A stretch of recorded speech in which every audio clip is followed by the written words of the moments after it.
Welcome back to another episode of Infinite Love. Today's going to be a two-part series because I have actually brought on a special guest, someone I've come to know and love dearly, someone I work alongside with for the past 14 years. But what you don't know about her is she's someone who's also just amazed me in so many ways. Do you know when you watch someone and you know that they're doing what they're meant to do? It's their passion, it's their craft. It's their gift. And it's amazing when you get to experience observing this firsthand. And today's guest is that person, a friend and a colleague, but also an inspiration to teaching special education. And I mean this because I've seen her and witnessed her in the classroom, outside of the classroom. And she carries this craft and this gift and this passion within her. And it only grows and excels as she does. This woman is unstoppable. So without further ado, I would love to introduce you to my friend, my coworker, Mrs. Ronette Lusby-Brown. Hello, fellow podcasters. Just playing. Hey, guys. Goots, that's what we call her at school, or the students like to call her Goots. But she just gave the most amazing intro for me. So, my dog, yes, thank you. It's so sweet. So welcome. Thanks. So glad to be here. All right. So I had this intention of asking Ronette. I just call you Lesby because this isn't how I roll. I call her Lesby, and other people just call her Libby, Lubby, or Miss Lesby. I get it all. It's one of my favorites. Miss Luby. I get it. Lesbian. Gucci. Everything except Lusby. Literally. Lusby. There's two birds that came to join us for the podcast today. For real. This is legit. Two morning doves. Tweet. They just want to get in on the action, and here we go with it. She's got me nervous over here for once. I don't know why, but what? I know, right? Because we don't know. If you see the other side of us at work, when no one's around, you get the... What would you call that? Softness side? Hot mess? I'm soft all the time. Yeah. You think? Yeah, you got your serious moments though. Yeah. So this summer, Lusby was our coordinator while we were all teachers. And normally she's our teacher with us, but she teaches academic. I teach transition. But this summer she was my boss, which I kind of found cool.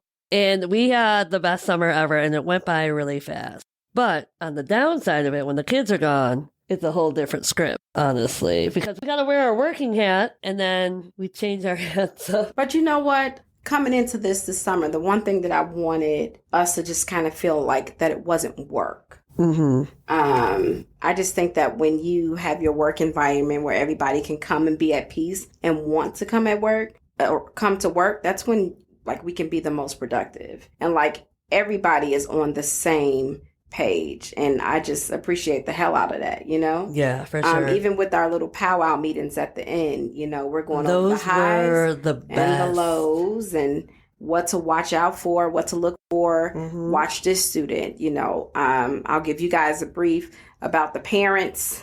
Oh yeah. All the phone calls that I get with that, and just being able to put out the fire so that you guys don't have to worry. So I know that I've been asked to be an administrator so many times over the years, but I have absolutely no desire. I don't either. And the only thing I would desire after watching you do what you did and experiencing what I did this past year was I would love to be a coordinator in our building and alleviate some of that stress for the teachers, but also remove the administration from our building because then it becomes so micromanaged that it's no longer fun. I would love to be a coordinator for just my program.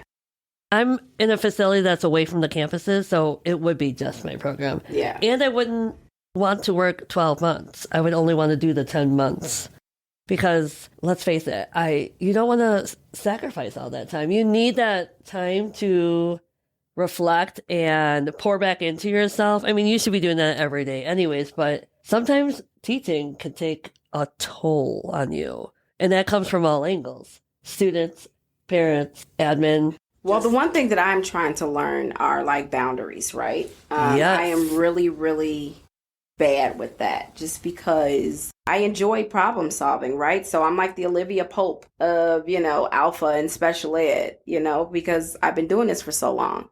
You think I'm about to go into my 20th year of teaching? It's been lifelong learning, at its finest. And I abso-freaking-toodly-doodly. I just made up a word. What was that? Toodly-doodly? Toodly-doodly-doodly. Shazam. Yeah, now I'm about to, now we're just Mary Poppins. What did she say? No, that's Cinderella. Bippity boppity Bippity boppity boop. Yeah, I almost went there. Were supercalifragilistic. That's Mary Poppins, right? Expialidocious. Yeah, something like that. So you got my brain thinking off hours. You got me. But this is off hours. Yeah, I know, but now you got my brain thinking early childhood. Today was our last day of summer school, so my brain literally is on the off switch. But we played a mean game of musical chairs today. You did? And nobody was spared. Oh, I love when we do that. Our kids. But right there is where I think where so many people go wrong. You forget the things that made you happy in your childhood. And I think that, I wish that learning was more fun growing up. So I think that I have to make sure that I'm creating that culture in my classroom. We need to have fun. I need to laugh. I crack myself up. I'm saying, I do lift my leg, home by myself. Slap my knee, knee slap. I've been over laughing. Where my husband looks at me babe, it's not. I'm like, yes, it is though. Right? See, but that's where people forget to be in the moments. Yeah, listen, I laugh at dad jokes. Oh, I crack up at I have a friend that made stuff. fun of me. She's like, you tell dad jokes. I'm like, I probably do. But they're so funny. I know. I'm I don't even think twice about it. But I fall over laughing though, because it's that funny. Yeah, that's me. Yes. But I think that is self-care maybe for me too. Just because I would rather figure out how to find my happy place than sometimes you need that though, especially in the moments where you're taken out of those happy places. And that can happen again a lot. I've spoken about this in a couple of different episodes about how education has changed so much, so drastically in the last couple of years, but let alone ever since politicians have kind of gotten their hands into the programs, and it's not the same, and it becomes more taxing on teachers and administration because everyone has a job to do, but yet the jobs keep piling higher, but the restraints are also getting bigger. And it becomes less fun and more taxing because you have to take care of A through Z instead of just X, Y, and Z. Your students, your staff within the classroom, and then your parents. But see, I guess what helps me with that is that because I don't like to feel stressed, I don't like to feel, I have to figure out how to make this a happy place. So with this responsibility and this one and this one and this one, I find the good in that, right? So I am also one of those people that people can do you wrong, but then there's a part of me, and this is probably a blessing and a curse. That's why you go do therapy, that I can find that little bit of hope in somebody where I can forgive them. I don't forget. No. Right? You can't forget. I mean, I can. There. Yeah, you know what I mean? But life has created me this way. You know what I mean? Yeah. When you lived, life where you've had just, events that have taken place or dramatic trauma, medical, things that have happened to you growing up. You got to think I was 14? And mind you, I thought I was thebomb.com, right? So here I am, 14, the only freshman on varsity cheerleading team. I played softball. I was in the show choir, even though I can't sing. But you cannot tell me that I'm not Whitney in the shower. No, listen. But let me pause that. Because before you go on to it, what did we do last year, though? What did you have all of us do? Now, talk about you can sing. I already know I sound like Scuttle from Little Mermaid. I mean, that is really funny. I own it. I own it. Yeah, Scuttle. Yeah, I got yeah, I got that. I mean, and I own it with pride. I don't care. But we killed those 3 notes. Oh God. We killed, we murdered them in a good way. I was over to say, are you sure we didn't murder? No. I went, Rah. And of course you had me going first, so it was even. But we all held a note. We had a soprano, an alto, and a bass. Maybe. Or a tenor. Or a tenor. Is there a hot mess part? No, but you were not a hot mess, though. I think it was more so because I had to control my laughter. That was the hardest part because I had to go first and I couldn't stop the giggles. They were there. And it was... Anyways, there's a TikTok video out there of us singing last year for the parents. Yeah. Miss Lesby over here got us singing for parents. But I was really excited because I had already expressed on many episodes that last year was a new learning curve for me. And not because of teaching, but it was more so of what I was going through behind the scenes. And this lady, who's actually on an episode where I shared that I had a breakdown because of too many things were happening in that day. And she looked at me and I looked at her and she told me to go outside and hug my tree. And part of me giggled, but I needed to, but the other part broke down because then I felt the guilt. Because we were all going through the same stress. And we were all low on staff, but yet she gave me time to myself that I needed. And it was like that fallen angel that comes into place, but that portion of me that was still healing was the guilt, holding on the guilt.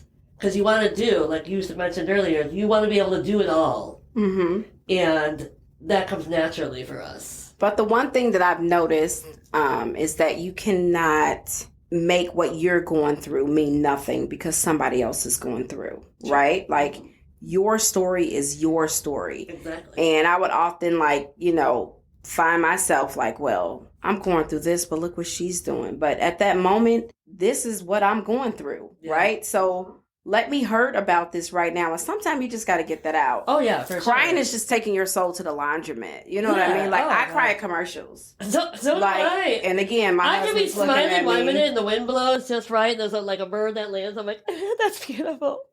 Right. And it's that nasty cry. You know, it's just like right? your face is but all it caved feels in. so good. Yeah. And you're like, damn. But I cry all the time. But naturally, yeah. And I'll cry where, sometimes I feel like I have to be strong, right? But that's just because trauma has conditioned. You're way. Conditioned to do that. And that's a lot of the discussions I've had over time on these episodes. I share it all basically of, hey, sometimes I'm really not okay, and that's okay. And I've learned to let go of that guilt. And that was and I believe that's why I was brought back to FAC. Mm-hmm. It was taking me out of my element because I was somewhere I really wanted to be, but because of somebody else's ownership or authority level, dismantled all of us for her own reasons. Let that be her journey. And I was bitter for a second, but I was also excited because I get to work with Miss Lesby and Miss Hasty. Miss Lesbian and Miss Hasty. So I get to work with two amazing people that I love and I've known for so long. So it really wasn't the worst because if anything, they could have just placed me anywhere. Then it probably would have broke me. So I think we were just not expecting to come into the program with no staff. I mean... Listen, last year, I would tell you, was really, really difficult. I'm saying there's been many times where we went outside the door in my classroom and just cried. You know what I mean? And then it was like we looked at each other. It's like, okay, we don't have a choice. Let's go. Yeah. We cannot control the fact that the elevator did not work at the school and that we had to, wheel the kids around the school just to get them to be able to go upstairs to eat in the cafeteria. Dead of winter. But we did what we need to do. Yeah. Get your coat on. Let's go. Put your head down. Put your head on. Let's go. Yes. You know, hold your breath. We're going to run in this wind Today real you're quick. just eat in the classroom. Yeah. Because we were, if we were on lunch, it didn't even matter because we were with the kids, whether they were in our room with us or whether we were upstairs. And I mean, it's still that way. But as much as sometimes I want my time, I do appreciate knowing that they're safe at that moment. You know what I mean? So I mean, we went through a lot, but we made it through. And that's why I loved that video at the end because that was real. That was us being kids. And my hair was so cute on that video. So then I had on my Jordans with my matching. What? Come on. You were fine, but I looked like killed it in a good way. I rolled out of bed, hair up in a messy bun. And I was busting out my dance moves because I had jacked up the whole video again because I kept looking at the camera. But you killed But I was feeling myself because I was I wanted to look at the camera. I'm like, hey, you're like smacking my booty. You're like, no. Yes. You felt thick. I did. I did. Your booty felt big. Yeah. In my gray sweats? Totally. Listen, right. You felt I did. I was celebrating many things that day. Listen, I tell my Palm girls all the time, think thick thoughts. When you dance, feel like you're thick as I am. Hey. Yeah. And then they feel it. Yeah, exactly. Imagine that your booty is just as big as mine and we do this dance move. I mean, because otherwise I do the dance move where I'm chasing the tail. I'm like, where is it? Where's my booty? Where'd it go? Nope, but you felt it. I did. Oh, I was feeling all of it. And I that's why I died laughing. You can hear it on the unedited version. It's just me cracking up. Because we were talking about earlier how like just those belly laughs of stupidity. Love it. And that's why I think I was celebrating so many things that year, because of you find yourself on this journey doing more work subconsciously, not even knowing that you're doing it. And then you find that it's okay when things fall apart because they're meant to. And that's what I am seeing, that a lot of people can't handle when things fall apart. Especially in the education world, where I guess I've dealt with some really like hard stuff in life that it's just like, you know what? I'm going to cry this out today. I'm going to deal with it. And then tomorrow, pick up my big draws and keep going. You know what I mean? Like literally, that is what helps me. You know, like, okay, let me drop a couple tears. And it's like, I'll drop those couple tears and now I'm ready to move on, you know. And all I can do is not beat myself up. I just have to take it a step at a time. And don't hold on to it. And I've had to learn how to do that. Replaying it over and over, I'm like, let this shit go. Because no one wants to feel like they fail. Like me, I don't like to feel like I failed at something, right? I know that let me fail because I've tried everything that I can to do it, right? That's what I was gonna say, not because I just didn't do it. Yeah. So like political science class in college, I didn't know what the hell was the professor was talking about. He'll walk in, and it was a retired guy that they asked to come back. He'll throw his book on the podium, and then he'll get his hand, he'll rub it through his hair one time, and then he'll read from a book, but it sounded like he was whispering the whole time. Listen, but I would have recorders, video. Yes. I'll go in my room. What the hell did he just say? But listen, that was the hardest D+ I ever got in my life. But I take pride in that. The only D in college, but you know what? That D stands for damn girl, you did a good job. Plus. Yes. You plussed it. 3 exclamation points after that. I earned that. Oh, God, you don't want to know my grades in college, but that was actually, just really good grades. Accountability on my part was I didn't go. Oh, no. That Marine Valley, and we're talking like community college. Then at ISU it got better, but then grad school I got all A's. So clearly my brain was ready to work in my late 20s. I was the one with all the 8 o'clock classes. Me too. And we had a rock, paper, scissors. Me and my best friend, rock, paper, scissors, the night before, because we were out having fun. We're like, who's going to go to class?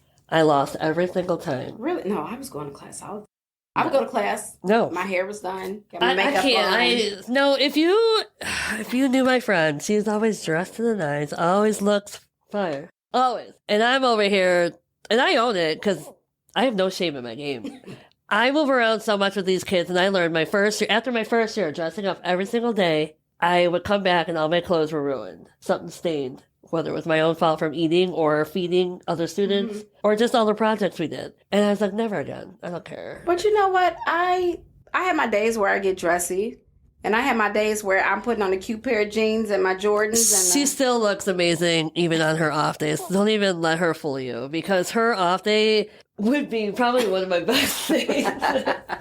I'm honest. I would say, well, this year I probably dressed up a little bit more, but no, I really loved my comfy clothes. It was freezing in our building, so it was matching hoodies. Like I went shopping this year. Good job. Yeah, I mean, you got to think when you did the boat party, you sent me, I'm just like, what shoes are we wearing? I know. She was. You didn't want to go out and get any different ones. I was so freaking tired. I tried, though. I know, you did, but I still pulled it off. Because then I ordered a pair, but then they came the next day. I was like, too late. So I sent those back. I didn't even like them. You got to be quicker than that. I know, well. Did you do the voice, too? Yeah. I can't do it right now. I was laughing because he was like, where these two go to the store, and I'm like, only she would go to the store. But I found you shoes, but you didn't go get them. It was so tiring, so tiring. Oh, that's the fun part, man. Oh, leaving your house after your comfy little gray hoodie and sweatpants self is on the couch. Sweatpants. Yeah, it's the gray. It's the gray. It's the gray for me. I know how to pull it off. It's so silly, y'all. I know. I think you're one of the few that think I'm silly. You get my personality, though, so it's cool. I crack myself up every day, even in my own home. Yeah. I almost want to put cameras up. Just so I don't even need anybody. No, God, no. I got the mirror going. I'm like, hey. Like, I'm that person when I'm sending a text message and in my head, I'm like, okay, this is so funny. Yes. What I just wrote. I can't even. But I'm laughing out loud. But I can barely get it out. Yeah, people look at me and they see me grinning when I'm texting, and they're like, "What is what is on your mind right now?" I'm like, "You don't even want to know." Like, I didn't actually. But then when you tell them, they just like look at you and it's crickets. But I'm still cracking up. And you're like, "This is good fun." You have to be there. Yeah, you do. But I feel like that's in my entire life. Like, you just have to be there to understand. Yeah. And if you don't, just laugh at me because I'm laughing. Live it. Listen, that's what helps me get through. So. Yeah. Oh my god. Heck yeah. So we have this little thing at the end of our school day, which I think was the best thing. Our countdown. Our countdown. And I just busted out singing because someone said 5. I got 5 on it. So that's, you looked at me, you're like, we're doing that. And then the next day I did a wee dance. I like all of a sudden slid, I like to dance. And I've told you guys this on many episodes that that's my secret passion is I love dancing around my house. So that slide was everything to me because in my head, when we sang it, I was like, I really want to slide out. So I did. So then Leslie's like, oof. I love dancing. Yeah, we gotta use that for the next one. So then we had our whole entire staff singing in a huddle and then sliding out. But they look forward to it every day, you know? Like today was, we got none on it. And then we slide out.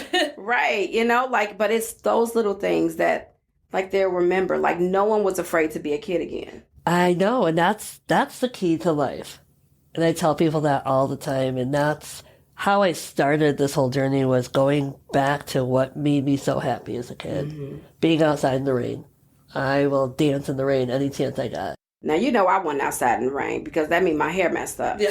Then that's the whole process again. You know, we don't play like that. So I get my hair wet. I cut you off earlier when you were actually going to speak about something very important about you were 14 years old. And that's when, it was actually one of our questions was, what was a pivotal moment in your life that changed everything? I would definitely have to say when I was 14, I was probably like 13, going on 14. And I was going into my 8th grade. I was going into my freshman year of high school. Oh, that's a big year. I'm one day just woke up and I had hair like in my hand. And then I go in the mirror and I'm literally running my fingers through my hair. And I had long, beautiful hair. And it's just gone without a trace. Like I literally lost all of my hair like within a week. Wow. From the time you woke up that whole week. Mm-hmm. Was it more so too by brushing and pull it just? It's like a hair fairy came and took it. You know what I mean? Like it was the most bizarre thing.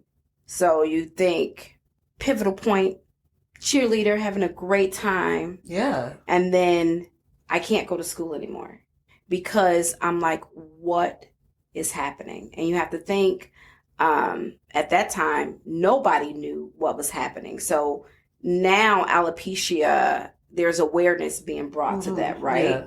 But you think, 1996, 2000, that wasn't, so, I have my sisters and my mom with all this long, pretty hair. So no one knew what to do for me. And in the Black community, a lot of the times it's not about going to therapy. It's pray about it. God will fix it, right? So I didn't have the proper help to kind of get through it. So I had to cope basically on my own, right? Like my mom didn't know what to do, but then my mom is a single parent of 4 girls and my older sister has cerebral palsy. So my mom is, dealing with that. And then she's working 3 jobs. So it was just like, I couldn't put that on her. Yeah, there was a lot of crying in silence, right? Yeah. And then to make it so bad, we end up moving. So I'm starting a new school.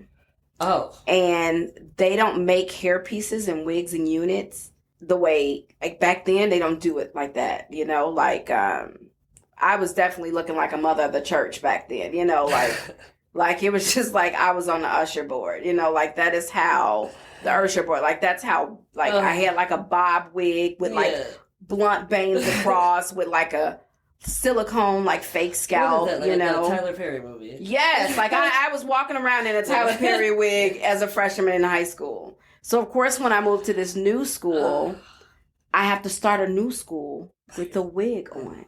And it was probably the most co-ed. Yep. Traumatic time in my life. I cried every day. I wanted to kill myself every day. I remember lying in bed, my arms crossed as if I was in my casket, and just asking God to take me away, take this pain away, take this misery away. Like, why would you do this? Why did I deserve this? So then what did I have to do? I just had to keep going, right? Yeah. So I dealt with the bullying in school. I dealt with people just being, excuse my language, assholes, right?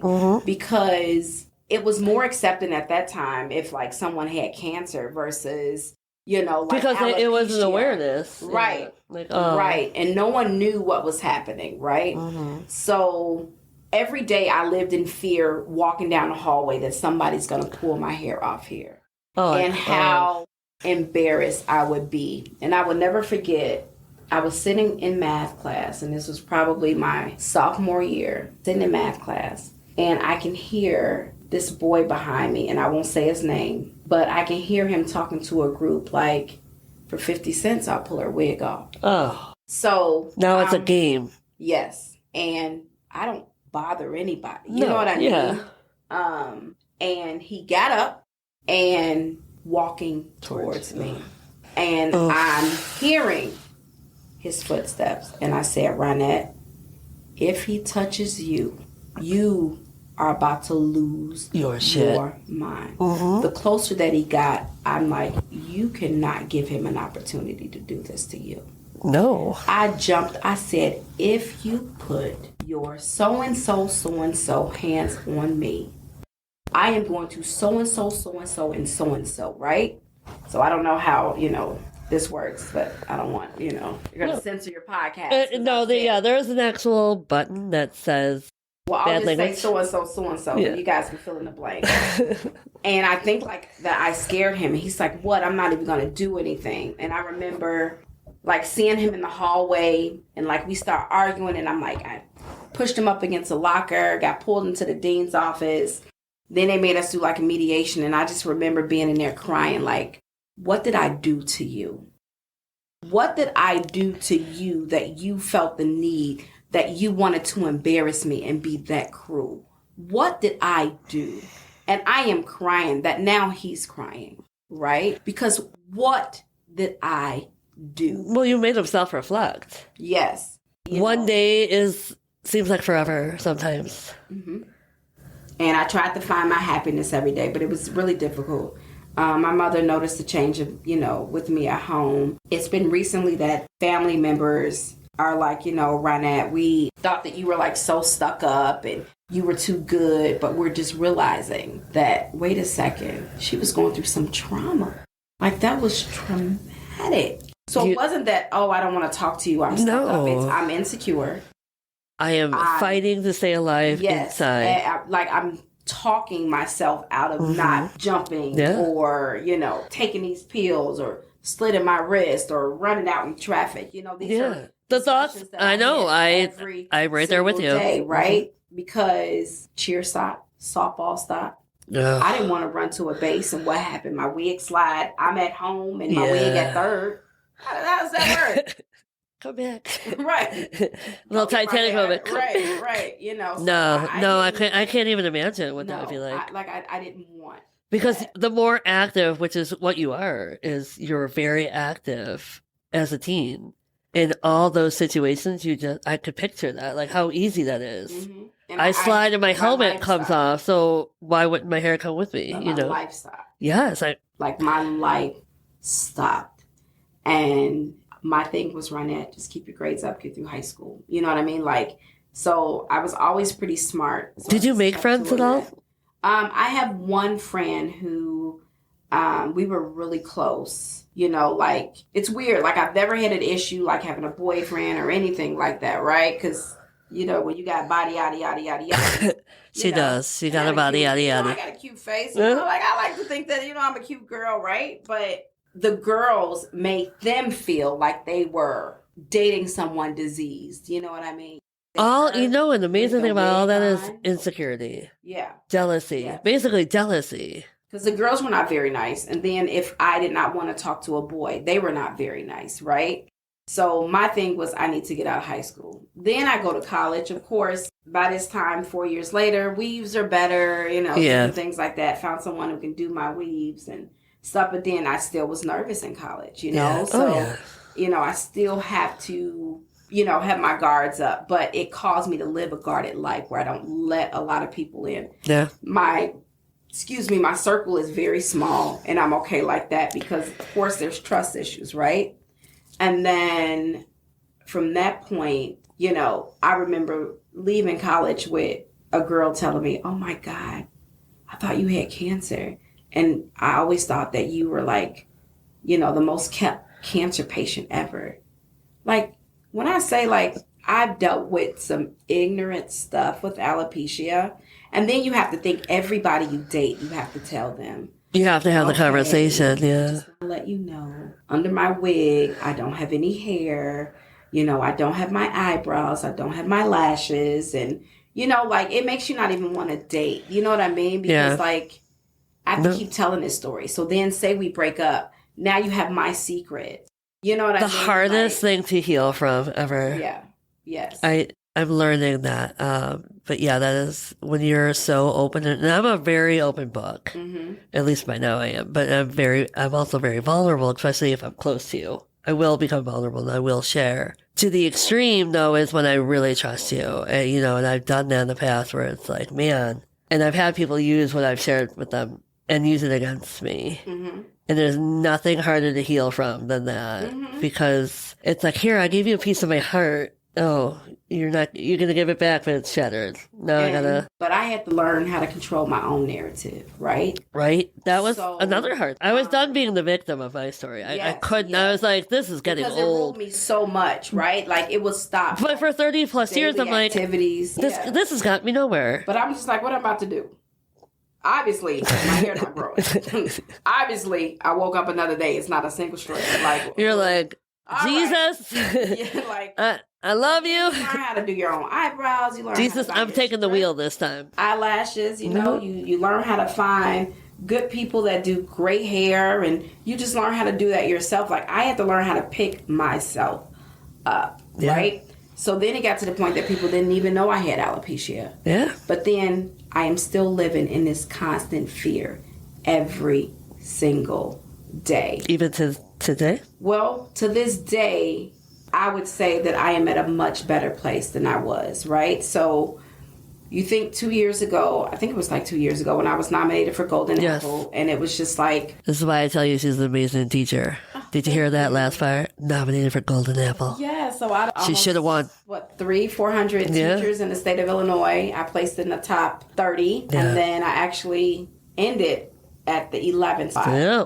I know. I was so sad because I should have been in that top 10. I know, but 11's a good number. I became a teacher of distinction, so I still get to work with Golden Apple, and I just became a mentor. Yeah, I'm telling you guys, when I say amazing teacher, she's right here. Thanks. But it took that for me to finally tell my story. So a newspaper contacted me. Oh. And at that point, when I told my alopecia story, and that this is why I'm doing it, it was out there at that point. Yeah. Okay. I didn't know that part. Mm-hmm. I mean, you didn't tell the story up until, I want to say, probably in the last 5 years. I didn't know. But my story, my trauma is now becoming my superpower. Right? And that's why I say I utilize my darkness and turn it into my light. Mm-hmm. And and I'm standing strong in my spotlight. Because it made me not want to have children because of the fear of that happening to my children. Okay. It just stopped so much, for me. Is there testing that can be done? Like genetic testing? You know what? I don't know. Because I know for me, it's 50-50 with every child. Yeah, I don't even like your kids prepared for hey, at 14? I just, in my heart, this was my plight. This is what God just wanted me to go through, and he's not going to do this to my children. Okay.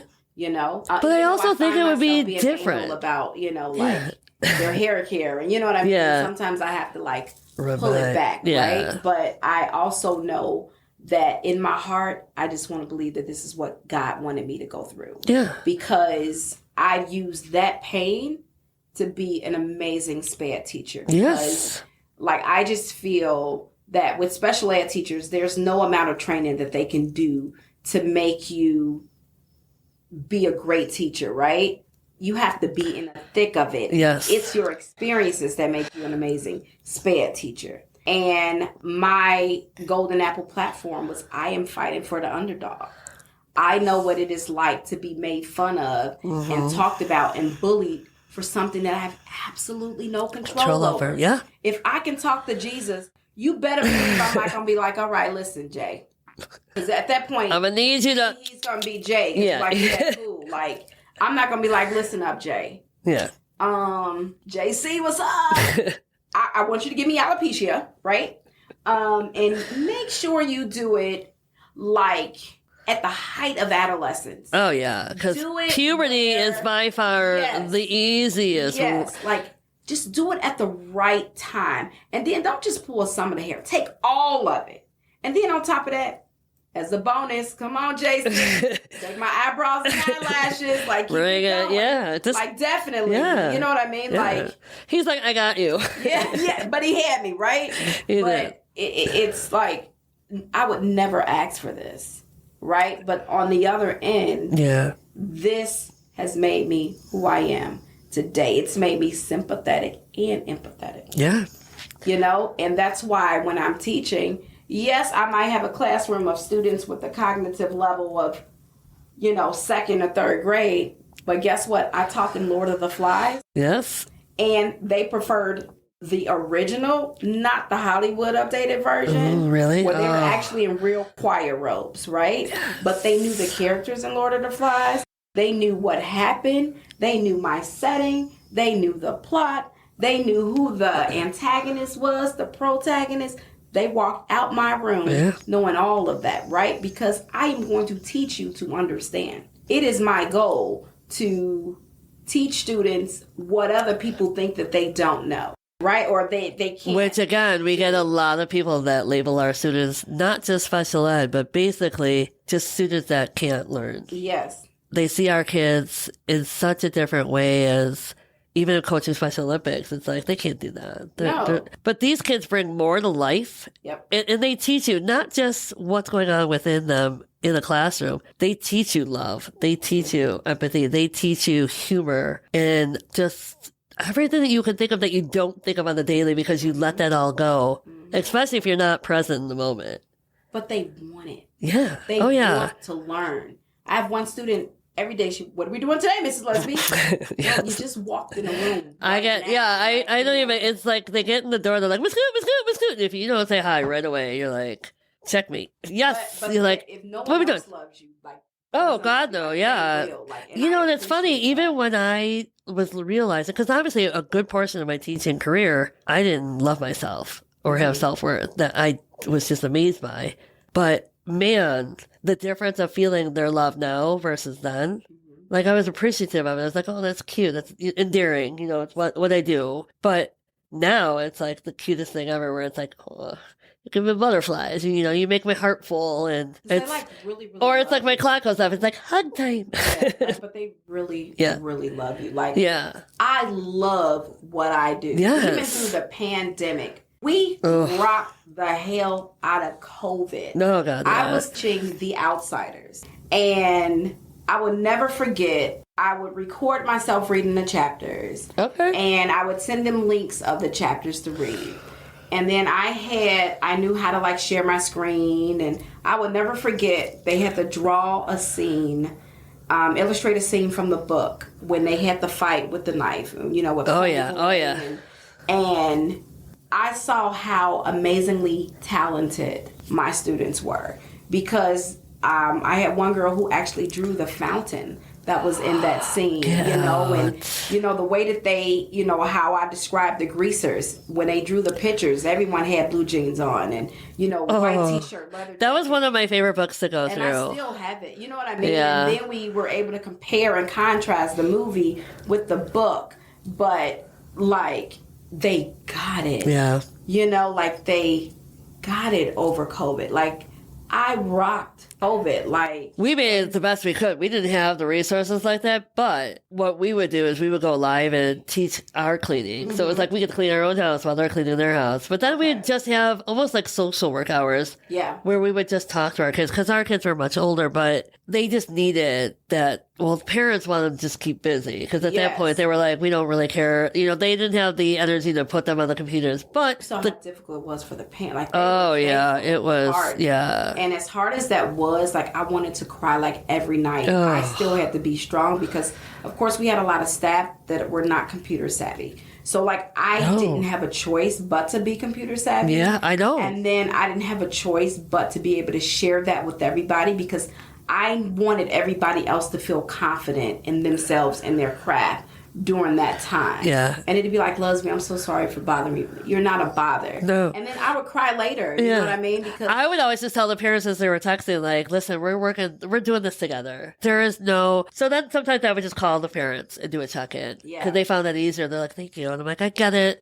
I would check in with them too because I can only imagine what that's like. They need that break too because it is a lot.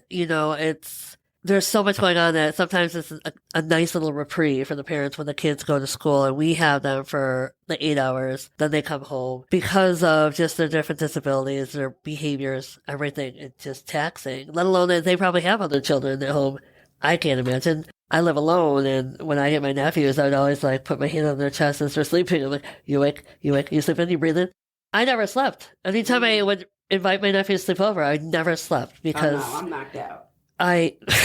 You said, I've done this, but I've never done that. No, I couldn't. Even with the students though, it's like you never want anything to go wrong because it's on your watch. Yeah, but that's where that self-reflection piece came from, right? Oh, yeah. Like, I remember if I have a lesson that I planned out so amazing in my head and it didn't go anywhere, and I would go in my car and cry, and I'm just like, I never did that. No, I was just like, man, at least I pulled something off. But I'm always like self-reflecting. Yeah. Oh, God, yeah. That's... People tell me like, you're so hard on yourself. It's not that I want to be hard. I guess part of my dominant side is like, I don't like to fail. So you almost carry that divine masculine more than the divine feminine in you. Absolutely. Yeah. I'm opposite, so I carried more of the feminine. So I was just emotionally lost in it all. Yeah. Like I'm always so I've been finding that balance where I like that leadership role, which is where you probably would never hear me say like, I would love to use my type 75, but for that. In the past, I'd be like, nope, don't even talk to me. Don't even look at me. Nope, no admin. I don't have that in me. I don't have that leadership. During our evaluation, it was just like, you need to, he would give me the smile and the nod. I'm like, just say it. Like, can you just say it? And he's like, you need to utilize your leadership skills because they're, I don't think you take into account what you do. And I'm like, okay, but can you give me a little bit more? But then I was like, I don't got time. We've already been here for an hour, 45 minutes. I'll pick a break later. But then it dawned on me. I was like, I would love to do part of that admin portion and kind of have him go back to what he's good at, a district office, and let me be a part of like what needs to be done. Yeah. Because there's so much that needs to be done, but too many blocks. See, and I just think that you have to take that program, and make it yours. Yeah. Like so far, it's been getting there. It's really has. Go for it, and administration.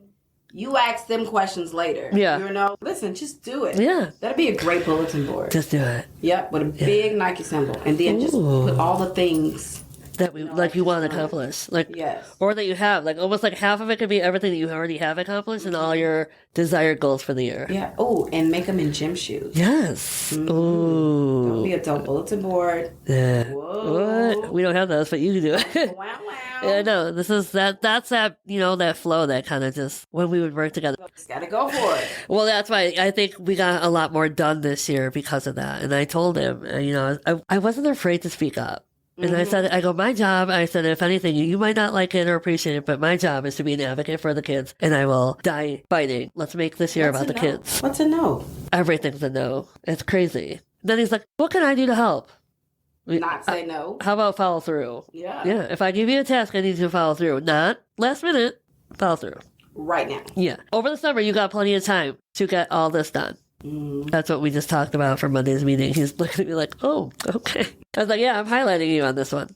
And I'm always trying to be careful, like, with my voice, because I know that I'm very passionate about what I'm talking about, right? Yeah. So the one thing that I didn't know, and it took for my dance team, some of my girls, is that my scolding voice and my let me tell you voice are the same, right? So I didn't know that I can be like, oh my God, like, get it together. Yeah. Why can't you get 5, 6, 7, 8? And then I'd be like, oh my God, like, that was amazing. Like, great job. And they look at you like, are you serious? Or are you just like, are you gaslighting me? But it would be cricket. Like, and I'm just like, I'm serious, you know? But I'm also one of those people that I'd be like, that was so funny. Yeah. But I don't laugh. No, like, I know. But really, you have to be around you so much to know. Like, I pick up on energy so I can read that. But I get what they're saying because that does make sense. Yeah, but I didn't know that I did that, right? So, you know, if I'm just like, you mess up on this A count one more time, like, I'm going to lose my mind. Like, I'm going to go bananas. Yeah. And then it'll be like, you just kill that in a good way. Like, I'm so proud of you. Like, good job. They're like, so then it's just like, and I'm just like, but that was a compliment. What is that movie? Me, Myself, and Irene? They're like, which version of you are we? But I didn't know, like, my voices were the same. Yeah, so they are. I tried to be more intentional. You know what I mean? And, like, smile with it. Because stuff will be so funny. Like, I told you, I crack up. I know. But then sometimes, like, I'm really cracking up inside. And I'll just say, that was really funny. Yeah, but you'll get the sterner voice. Yeah, like, that was funny. I'm funny, though. You're like, can I get some emotion coming out?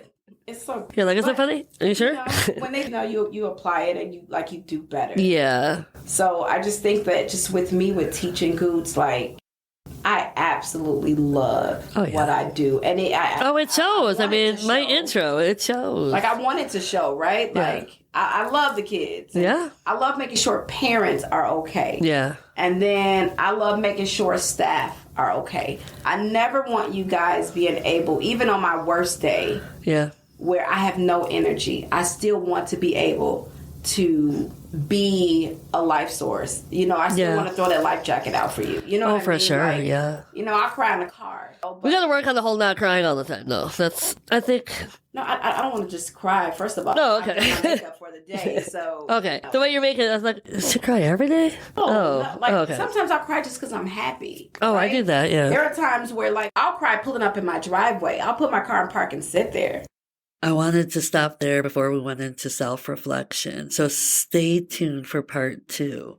But also, I wanted to say thank you for enduring all of that. As I was playing it back and re-listening and editing, which there was a lot to edit due to the unforeseen circumstances of our mics connecting and then making some kind of crazy noise, I realized that I had recorded this episode in the summer, early summer, prior to knowing what was going on with my body. And I know if you're new, you're going to have to go back to some of the earlier episodes of season 4. And if you're someone who's followed along, you would definitely know by hearing my breathing in a lot of this, which I could not edit out, unfortunately, because there was a duet of microphones going, that my breathing was so heavy. And again, the signs were all there. I thought it was just allergies, as I'm going through allergies now. And I know that at the time I quit smoking and I thought, okay, my body was just getting used to it. But really, right after that, I had gone on my vacation for 3 weeks to Thailand. And that is when the weight gain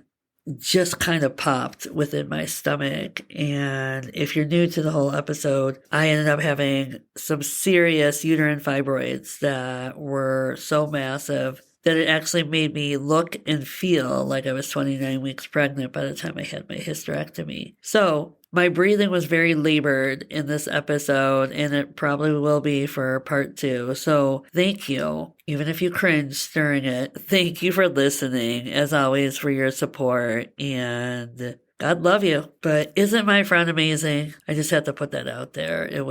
It gave me a lot of laughter editing this because when we're together, it's just the jokes, the banter. Love it. All right, stay tuned for the part 2 coming soon.